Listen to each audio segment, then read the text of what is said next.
I'm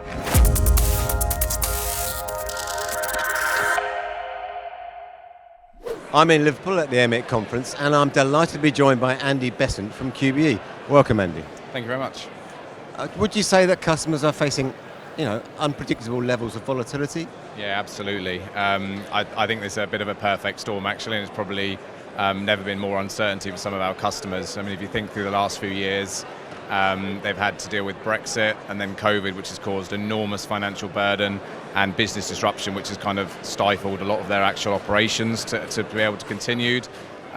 We've now got the conflict in the Ukraine, which is causing huge supply chain issues. That's on top of Brexit, which had a big impact on the supply chain. You can throw ESG into the mix, which is an enormous challenge for our customers to deal with in terms of what they need to do, what their suppliers are going to do. Even separating out the E versus the S and kind of thinking through that is just causing a lot of uncertainty for our customers. I'd say probably the fourth one in there that they're having to deal with is around data and technology. So there's more and more growing need for data to be part of their business, and that's causing a pressure on kind of housing it and the regulation of GDPR. And then obviously you've got the cyber risk that comes with that. And then lastly, the thing that's really kind of prevalent to all of us at the moment is that, I guess, the macroeconomic shifts that are happening around really high inflation, interest rates rising, so businesses are having to start to think about what's their pricing model, what's the right product mix, given things like discretionary items are likely to be less appealing. So I guess the outcome of this is that the investors the investors of our customers are challenged on getting what they want, which is kind of robust and accurate forecast, because it's a pretty impossible situation to do it. And what do you think customers can do to sort of respond to this unpredictability?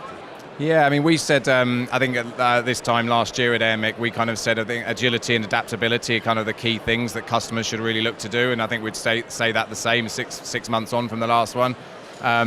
I think it's really important that there's planning in place, but more so that the plans can pivot. I think that's the one thing the last few years have told us, is that you've got to be very quick to react when your plans aren't going appropriately.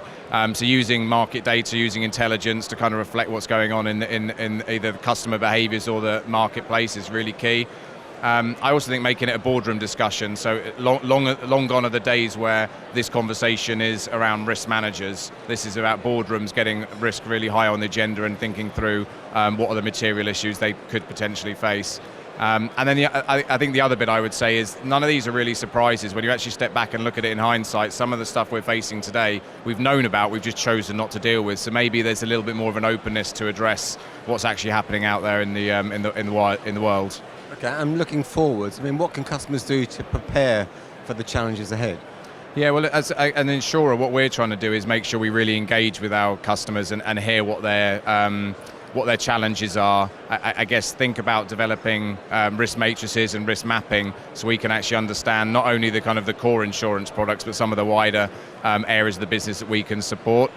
So we're really trying to engage with them on that level. I think having resource that in our customers' businesses that can focus on and advise is key.